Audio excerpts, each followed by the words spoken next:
Good afternoon, everyone.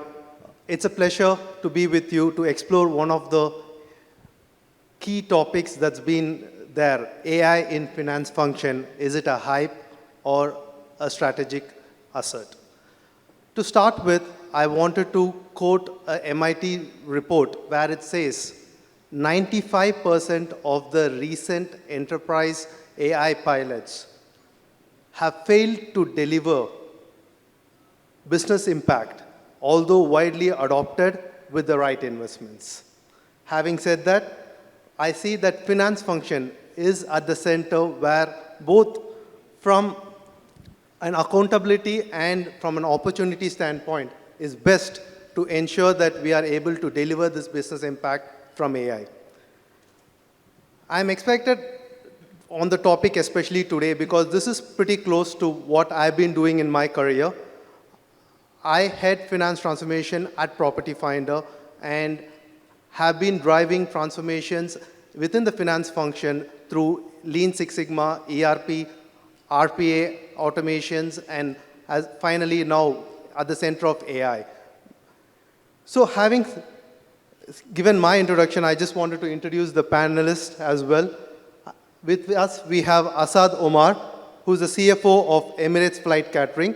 Asad is responsible for finance, IT, and revenue optimization. He's driving strategic change within EKFC by investing in AI-enabled digital and technology transformation to deliver sustainable improvements and value. And then we have Matthew. Matthew is the CFO at Petronas. Matthew leads the financial compliance and legal matters for the group at Petronas. He's spearheading automation and AI initiatives to drive sustainable growth and competitiveness while ensuring governance frameworks safeguard all stakeholders. Thank you, gentlemen, for joining us. With that introductions and the context being set, I want to kind of jump into one of the key topics, trust in numbers when it comes to AI. As CFOs, you're ultimately accountable and sign off the numbers. Will you ever trust AI in delivering your financial reports or even the board commentary? What are your thoughts? Let me start with Asad, and then Matthew, please chime in with your thoughts too. Can you hear me now? All right, fantastic. Before I start, I have a 14-year-old at home, and I said, you're AI. And he's like, what does that mean? I'm like, you're almost intelligent, right? So the way I see AI at the moment, where we are in terms of financial reporting, board commentary, and all of that, is almost like that. AI can generate, the financial outputs. It can also generate certain commentary and all of that. But that trust factor of it being able to do everything and the nuances around the numbers, the board, and the storytelling, that still lies with us as CFOs, because at the end of the day, we are responsible, for the numbers. Yes, we must, insist on audibility of those numbers. Also the explainability in the context. I think that's where AI is lacking at the moment, and that's where the human input is still relevant and is going to stay for the foreseeable future. Is it going to change dramatically? That's anybody's guess, right? So that's my view. Matthew, your thoughts? Yeah, look, I think Asad has covered a lot of very good points, which I agree with. The auditability is key in terms of financial reporting, right? Auditability, being able to trace any numbers. That's for the financial statement part. Now, in terms of whether it's board commentary, analysis, and so on, as we all know, AI is based on models, right? I mean, you've got a model, and whether it deviates from it or not, having a human in the loop today to make sure that whatever is generated makes sense is critical. So today, would I rely on it? Not, but can we leverage it? For sure. Tomorrow, maybe, we can do that. If there are specific AI tools which are built with the right data and the right model to help us to achieve whatever objective you've defined, whether it's creating a financial statement or anything else, I think they need to be a little bit more advanced in this. But as of today, I think human in the loop is still critical. Thanks, Matthew. Thanks, Asad. So with that, you did bring in the human factor into it. let's then get in the people aspect of things, right? There's a saying, people who know AI are going to replace people who do not. Having said that, what are the skills and learning that you expect the team members in your finance functions to have, not to just be AI tool users, but kind of reimagining finance in making it into intelligent finance by enabling or using the right tools? I think the first and most important part is the mindset. You touched on that word, right? You need to have your team open-minded. If they're fearing AI because they're fearing they're going to lose their job tomorrow, for sure, as a human being, we're all going to fail. As a professional, we're going to fail. The way I see AI in the future is that will change dramatically, and even today that starts changing the way we communicate with each other. So you need to have your team understanding really their place within the organization and how anything they're doing, with or without AI, in terms of daily activities, monthly, quarterly, whatever it is, how does that fit in the bigger picture? Because tomorrow, what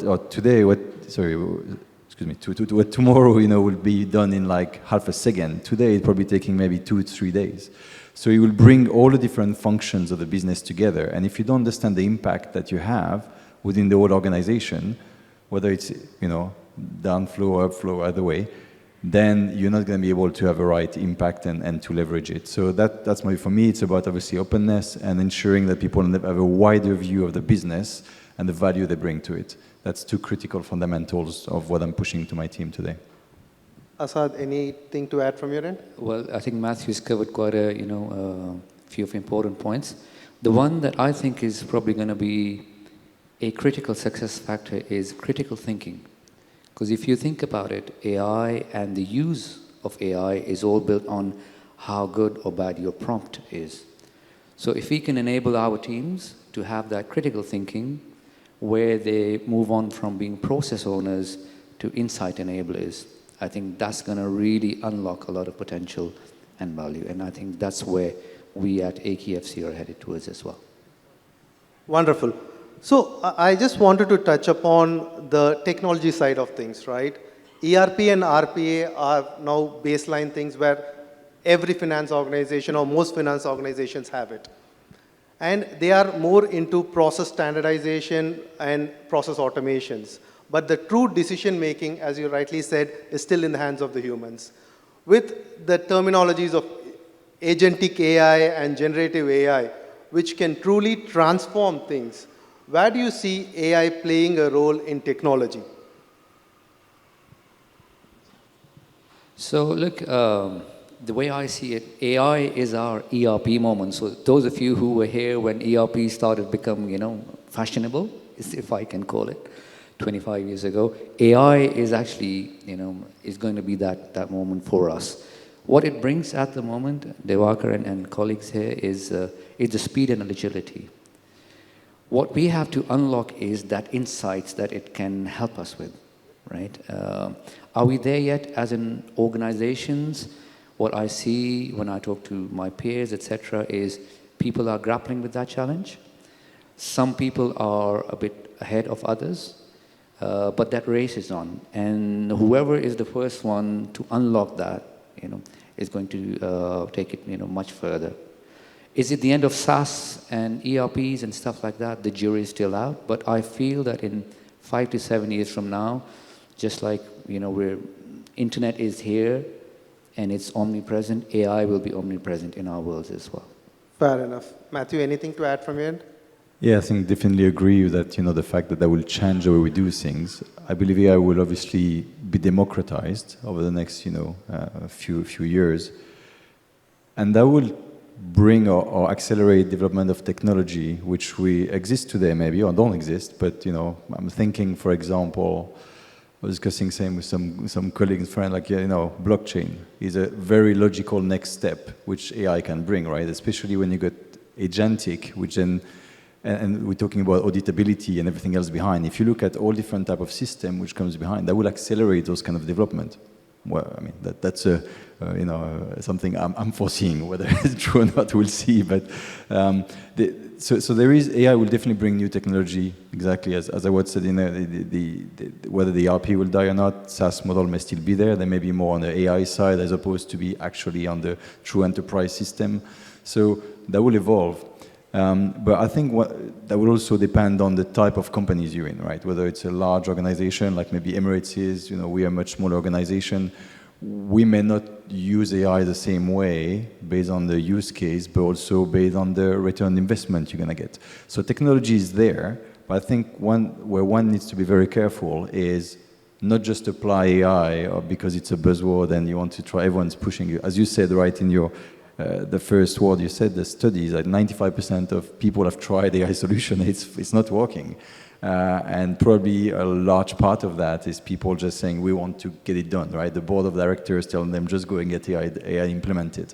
But at the end of the day, just either doesn't work yet, or you're spending so much money in putting it in place that you don't get the investment out that you're expecting. So. Fair enough. So with technology, I just want to slightly get into the data and security side of things, right? You have a lot of AI tools in the market, and there's always questions around where the data is stored, how it is used, is there any data leakage, misuse, and so on and so forth, especially with private and semi-government firms like yours. How do you see data and security risk when it comes to AI? Maybe, Matthew, I'll start with you. Sure. It's obviously a very sensitive topic in general, right? I think you need to first put I know you need to put the right governance in place. And governance is not just about the data, but it's everything relating to it, access to it, obviously the IT side, the legal side, you need to understand what you're doing with those data. Are you allowed to do it? Is that you have to report it? Can you maybe, bulk them together to remove some confidential information? Who's accessing it? So it can grow as arm and legs, right? Depending on the type of data then you're going to have, you will also need to make a decision in terms of, do you want to have the data and the processes and the AI, and the model running on your on-prem if that's really critical to you? Are you relying on cloud, where you're comfortable that those data cannot be leaked and so on? So there could be very different model for different, again, use case, different segment of your business and so on. And every business will have to make that assessment because everything has a cost, of course, to it associated. Asad, any thoughts from your end? Look, data is our crown jewel, right? At the end of the day, financial information is a key competitive advantage and also has to be safeguarded. I think the security challenges around data, and especially when it comes to AI, are huge. And this place is going to, stay sort of risky, if I can say that, for the coming years, for any organization. And I guess the risks of leakage, risk of data exfiltration, risks of then the data residing in outside jurisdictions, etc., is still there. What we are seeing across organizations, private and public, is the concepts of, on-prem, concept of sovereign data, concepts of data containerization within the organization itself, and I think that's the way forward. Because the good or bad thing, how you can look at AI is that once these agentic AIs come into place, and if you have a malicious intent, then you can actually corrupt your data as well. Yeah, so that's a fundamental challenge as well for us to solve. Absolutely. That too, with the finance function, the data is highly confidential, and the right controls and governance framework, like you rightly pointed out, need to be there for us to take it forward. I just wanted to quickly transition on things that we spoke on, right from the people side of things, the numbers, the data, the technology. What do you think are the key drivers that we need to focus on in preparing the finance function with the AI adoption? Matthew, you want to go first? I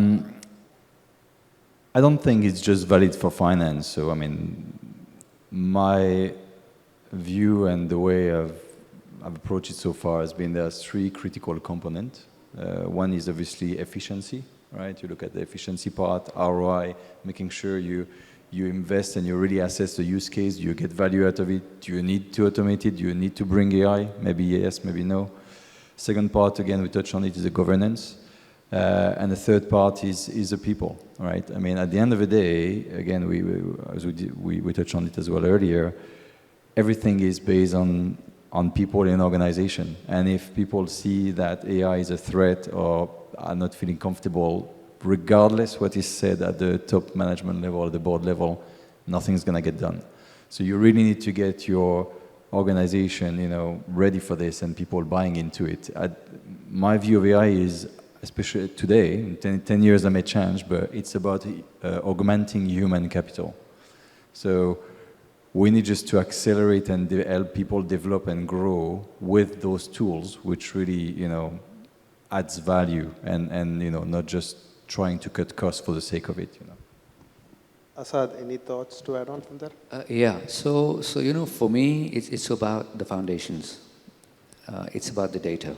And this may sound old-fashioned, but if you do not get your data right, if you do not have those foundations in place, then whatever AI elements you put on top of your existing technology, information architecture, it's just not going to work. So what at least I am proposing within our organization, and we're working towards is, hey, let's have that data cleansed and ready. Let's have the systems, connected as well, because that connectivity is very important.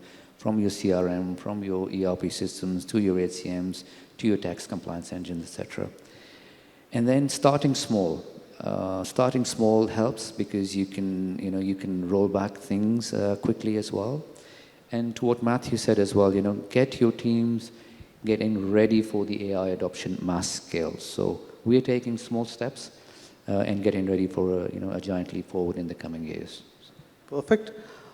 I just want to look on the kind of futuristic view, right?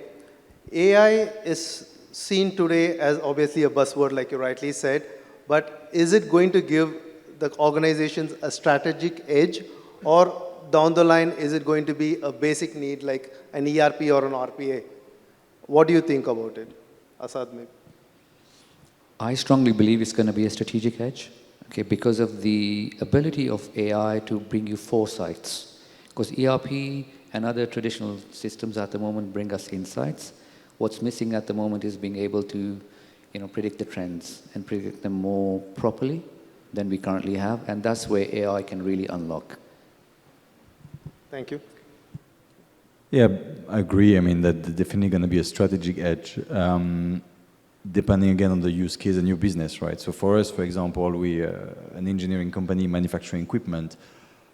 I see the generative aspect in terms of engineering to really help us and could become a strategic edge, and we're working on that right now. But certain other areas in terms of certain processes in finance would be more like, again, democratization, saving cost. Now, if you're the only one to do this in your industry, it becomes a strategic edge. But then if everyone implements it and there is a new AI tool that everyone can just implement in 2 days, then it's about keeping with the Joneses, right, in a way. So depending on the area, depending on the use case, depending on the function, depending on the industry, that's where people have to make sure they do make the right strategic decision into where they can benefit the most and what's going to move the needle. Thank you. Those were the questions I had. Let's open up to the audience if they have any questions on the topic.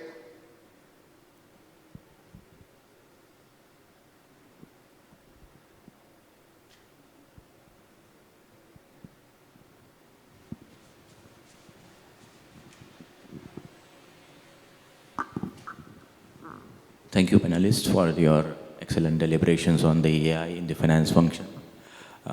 Now, as you mentioned that finance should adopt AI, can you practically translate as in what we mean to, finance as professionals to adapt AI? Is it the CIO's job or the IT department? If it's going to be from the ERP, then what finance professionals are going to say? Do you want to it? Are we capable to adopt that? What skill set the finance professionals as of now are missing in the AI in the context of what you discussed?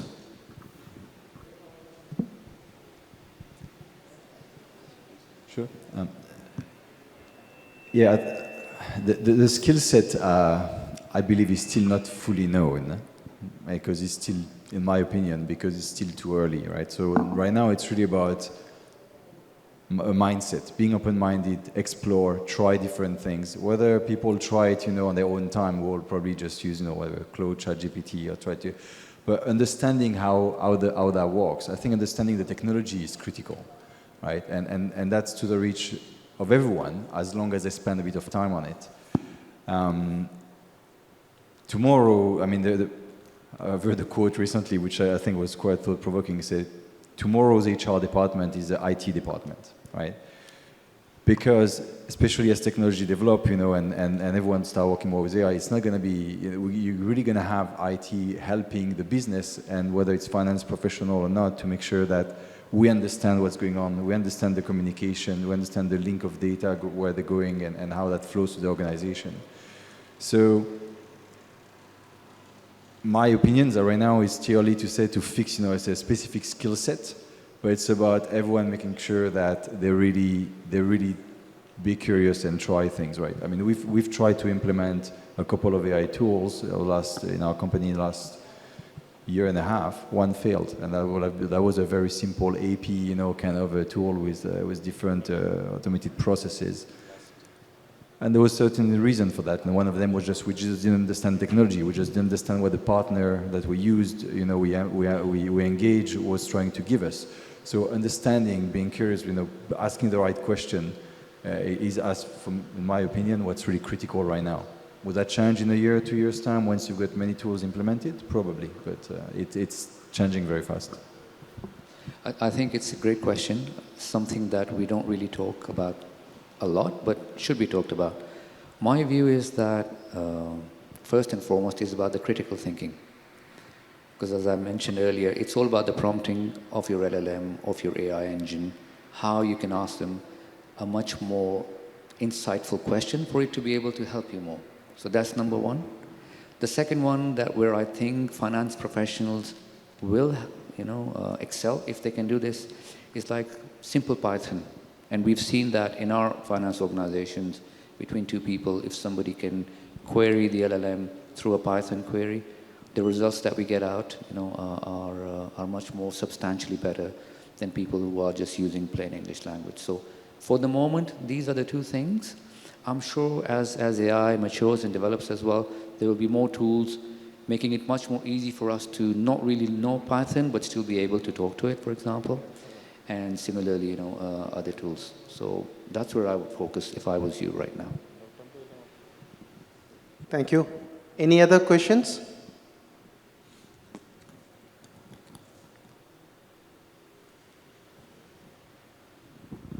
Hi, panel. Hi, Asad. My question is to you. Where do you think, when the AI is evolving, the accountability would lie towards? Because as of now, we are treating AI as just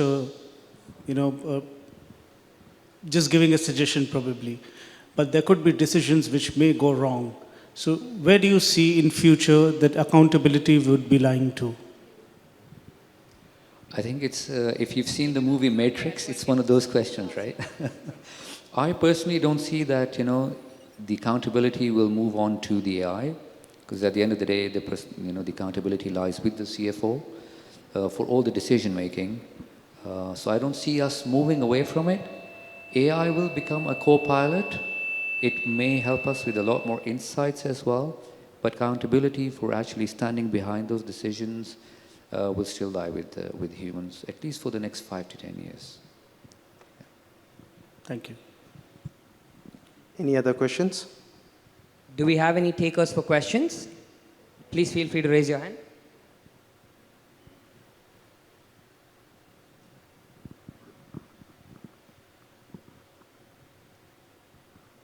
Hi, good afternoon. My name is Paramjit Singh. Actually, I am just thinking, being implementation of AI in the finance function, I have a question for both the panelists. So, is it a bit of threat to the data security? Means somewhere, if the AI is getting implemented in the corporates. So what I see, the AI is a outsource, application. So some confidential data when we are analyzing on a daily basis, and if that access to that data goes to an AI tool who is, having the capacity to analyze the data and, interpret it. So are we not risking the, very confidential corporate data by doing that? One thing is, what I am seeing nowadays on a regular basis, when we are doing most of our online meetings, we are including Read AI into our meeting platform. So whenever we are presenting some confidential data to the management, and that Read AI tool is reading the data and interpreting it, then creating the summaries of the meeting and all. So is it not a risk? This is how I see to it, because what I am feeling is, being finance head, I feel that personally that we should take a bit of a conservative approach in rather than proactively going towards AI implementation. So what is your opinion about that? Look, as far as I see, data is going to be the new oil. It's going to get value attached to it. In the next 5 to 10 years, I'm pretty sure that's coming down the line. There's always a risk with new things coming, online, if I can say it like that. And what you have to do is, through policy, through governance, and the right controls in place, try it out. There's always going to be a risk of data exfiltration, people trying to hack your data, and all of those things. But then again, through cybersecurity measures, through your governance posture, that risk could be minimized. Can it be fully eradicated? I don't think so. And that's one area where we also, as finance professionals, have to be really cautious what we share, how we share, with whom we share. But lately, if it becomes a part of the ERP system, like the way I am seeing Google now, Google already have a tool of AI. Same way, if, let's say, ERP system SAP, if it develops an inbuilt system in SAP itself, which has an AI tool which can analyze the data. SAP is carrying some data of an organization. Now, if it will have a tool which can analyze and interpret the data, and that can be shared, let's say, at the back end, we don't know how this AI companies will be using the data. So is it not kind of a risk or threat to the organizations? I think it will depend. That's where you need to look at your data infrastructure. And we talked about governance a number of times. You will have to assess what data you want where, and where do you want to run those tools, right? Whether it's on premises, in the cloud, in a private instance, or whatever else it is. So based on that definition of how critical those data are for your business, then you can figure out how you mitigate it from a security perspective. But it's no different than today. You're mentioning your ERP, right? If your ERP, like, SAP HANA, you're already running on a cloud, you have the same security risk today. The question is, where are the data? Are you relying on Azure or AWS to maintain your security, or are you having your own security, done internally? Are your data on your premises or not? So depending on what you want and the criticality of those data, you may have different data infrastructure strategy, And again, you may also work or you may decide to say certain amount of data, let's say, for example, payroll data, for argument's sake, you may say, okay, you want to sanitize them, remove certain confidential information like name and whatever else out of it before they start being treated into your AI tool or in your AI model. So then you anonymize them. So there could be multiple ways, depending on what type of data you're looking at and what you want to get out of it, of how you want to treat them. That's something which is maybe less done today because, as you said, right, most of data for us are all on ERPs or already on the cloud if it's on a SharePoint or whatever else it is. But in the future, depending on the sensitivity, you're going to have to make different decisions on how you manage those data. Thank you. There's one more.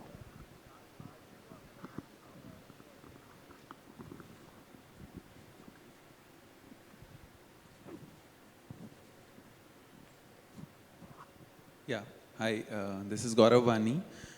My question is that the reliability and maturity of the predictive analytics models are still not very up to the mark. I mean, It's not yet reached the 100% levels. And how do we see AI creating a layer over this to help it mature faster than expected? So, if I understood the question right, is how do we rely on AI model for predictability? Is that correct? Oh, no. Yeah, the predictive analytics we still see are not succeeding as it should. So the models are not very reliable. So is AI going to top it up a layer and then increase the reliability of those models? I mean, we are still, that's still one thing which was going on and still not matured that much. So do you see AI, taking over that predictive analytics modeling things? I can give you my view on this one. Look, no system is perfect. Any system is as perfect as the people either using it or developing it or deploying it. And I would go back to saying, hey, is your data correct? Is your data right? Whatever input you're bringing into your LLM, your predictive model, how clean and concise and precise that data is, that's going to drive the outcomes. And we've seen that, working in reality as well. So I would go back to making sure that your input data and your models around it, are as correct as possible. Is it going to be 100%? I don't think so. Yeah, but you can get close to that. If I just want to add, I think you need to look at it again, if you use case by use case or objective by objective. Depending on the process you're running, depending on the outcome, the question is how much reliability do you accept and accuracy do you accept for that particular task or that particular workflow or whatever it is, right? For certain things, like if it's forecasting in the future, you may say, I'm okay with 95% accuracy. But for certain other things like closing the financials, you say, no, I need 100% accuracy. So you will need to build your model, and back to the point, that as I said, like in the quality of data, you need the amount of training, the amount you need to spend on your model, the time and money you're going to have to engage will be different depending on what the outcome and what you're expecting out of it, right? Obviously, the more accurate or the more reliable you want something, a tool to be, you'll have to spend a lot of time and money on it to make sure it gives you what you want.